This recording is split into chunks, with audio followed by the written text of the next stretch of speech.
छोटे से गांव में रहने वाली शालिनी की शादी इलाहाबाद के एक बड़े व्यापारी के बेटे सूरज के साथ हुआ था। शालिनी बहुत खुश थी।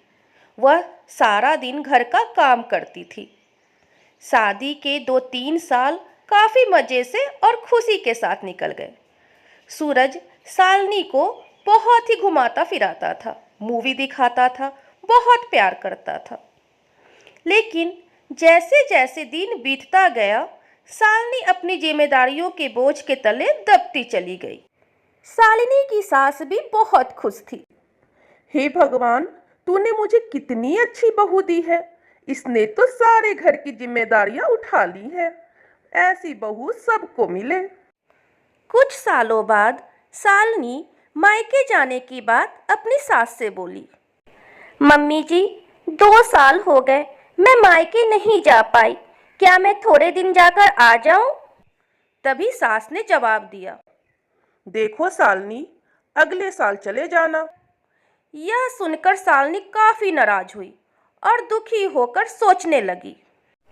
जब चांदनी दीदी हर 3 महीने पर घर आती है तो मम्मी काफी खुश होती है और कहती है, कितने दिनों के बाद आई हो। और मुझे 2 साल हो गए, मेरे बारे में कोई कुछ सोचता ही नहीं है। मेरी खुशी किसी के लिए भी कोई मायने नहीं रखती है। और क्या, दिन भर इन लोगों को खाना बना के खिलाती रहूं और घर का सारा काम करती रहूं, इसी में इन लोग को अच्छा लगता है। मेरी तो किसी को फिक्र ही नहीं है। क्या मेरी यही जिंदगी है? शालिनी रोते हुए अपने कमरे में चली जाती। आज चांदनी दीदी फिर से आने वाली है, देखना मम्मी जी कितना खुश होती हैं और खाने की अलग अलग फरमाइशें करने लगेंगी कि कभी चंचल दीदी के लिए समोसा बना दो, कभी पालक पनीर बना दो, तो कभी बिरयानी बना दो। मैं इतना क्यों सोच रही हूँ, करना तो मुझे यही है।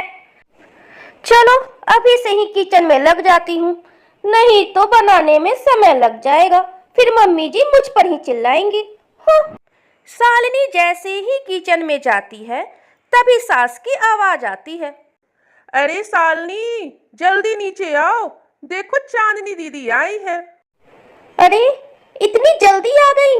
उफ, मैंने तो कुछ बनाया भी नहीं है। अब मम्मी जी मुझे ही डांट लगाएंगी। हे भगवान, ये इतनी जल्दी क्यों आ गई? आ रही हूँ मम्मी जी। अरे चांदनी दीदी, आप आ गई आप? कैसी हैं आप?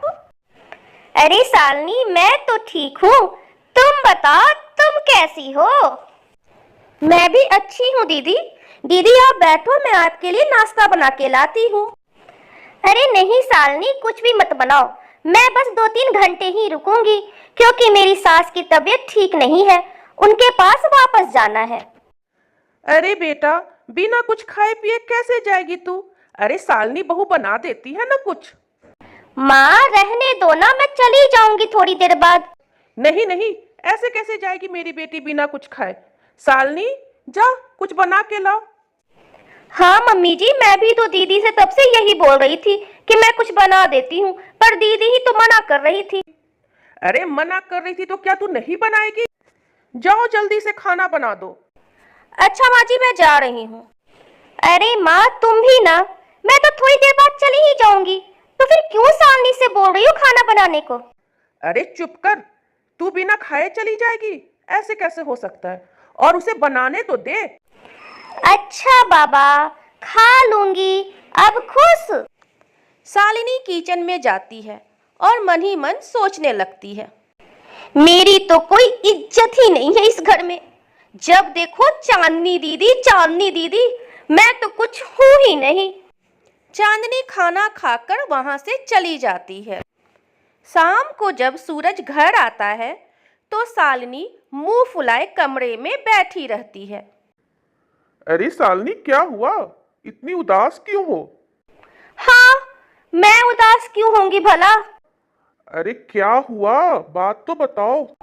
अरे क्या होगा, मुझे क्या होगा, मुझे तो कुछ हो ही नहीं सकता।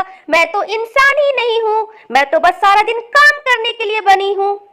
अरे हुआ क्या, बात तो बताओ। मैं इतने दिनों से कह रही हूँ कि मुझे भी अपने मायके जाना है, पर कोई सुने तब तो। अरे तो क्या हुआ, तुम भी चली जाओ अपने मायके। मैं कब से माँ जी से बोल रही हूँ, पर मम्मी जी तो सुनती ही नहीं है। अरे बाबा, अगर तुम चली जाओगी तो हो सकता है माँ को अकेलापन लगे, इसीलिए माँ मना करती होंगी। अरे तो क्या मैं कभी ना जाऊँ अपनी मम्मी से मिलने? अरे बाबा, मैं कल बात करूंगा माँ से, ठीक है। आप तो बस रहने ही दो। गुस्से में शालिनी सो जाती है।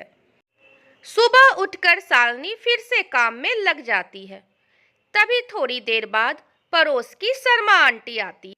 शर्मा आंटी और शालिनी की सास बहुत देर तक बातें करते रहती है। तभी शर्मा आंटी बोलती है, अरे चांदनी की माँ, जरा एक बात बताना, बहू बेटी में क्या फर्क होता है? शालिनी चुपके से दोनों की बातें सुन रही होती है और उसे अपनी सास के जवाब का इंतजार रहता है कि आखिर सासू माँ क्या बोलेगी। तभी शालिनी की सास मुस्कुराते हुए बोलती है, बेटी कैसी भी हो पर वह मीठी होती है और बहू नमक की तरह नमकीन होती है। यह सुनते ही शालिनी निराश हो जाती है और बहुत गुस्सा करती है। शालिनी रोते हुए अपने कमरे में चली जाती है और सोचती है, मैंने मम्मी जी के साथ क्या बुरा किया जो वो मुझे इस तरीके से बोली? मैंने क्या किया है? मैं तो सारा दिन काम करती हूँ, दिन भर मम्मी जी जो कहती हैं वो करती हूँ, फिर भी मम्मी जी ने मुझे ऐसा क्यों कहा कि मैं नमक की तरह नमकीन हूँ? शालिनी उस दिन बहुत रोई। वो सारा दिन रोती ही रही, ज्यादा काम भी नहीं की। तभी सूरज भी आ जाता है और शालिनी को रोते हुए देखता है। शालिनी, क्या हुआ? अरे तुम रो क्यों रही हो? हुआ क्या? माँ ने कुछ कहा क्या? सूरज की आवाज सुनकर शालिनी की सास भी आ जाती है। अरे बेटा, क्या हुआ? इतना क्यों चिल्ला रहे हो? अरे माँ, देखो ना, शालिनी रो रही है, पता नहीं इसे क्या हुआ। क्या हुआ बेटा?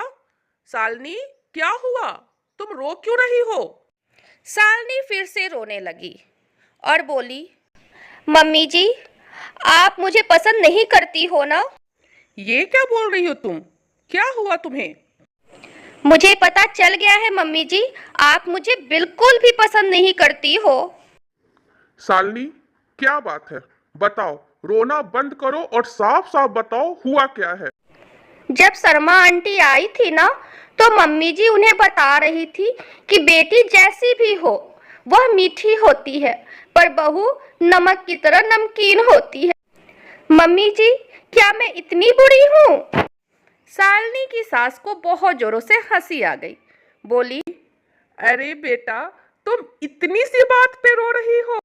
अगर तुम्हें मेरी बात बुरी लगी थी तो मुझसे आकर बात तो करना चाहिए था ना, पर तुम रोए जा रही हो। पर मम्मी जी, आपने ऐसा क्यों कहा? देखो शालिनी, मैंने क्या कहा कि बेटी मीठी होती है, चाहे वो कितनी भी गलती करे, उसकी गलती नजर ही नहीं आती, वह गुड़ की तरह मुंह में घुल जाती है। और अगर खाने में मीठा ना हो तो भी कोई फर्क नहीं पड़ता, लेकिन बहू नमक के समान होती है। मैंने ऐसा कहा ना, तो सुनो मैंने ऐसा क्यों कहा। क्योंकि खाने में अगर नमक न हो तो खाना बेस्वाद हो जाता है। क्या तुम बिना नमक के खाना खा सकती हो?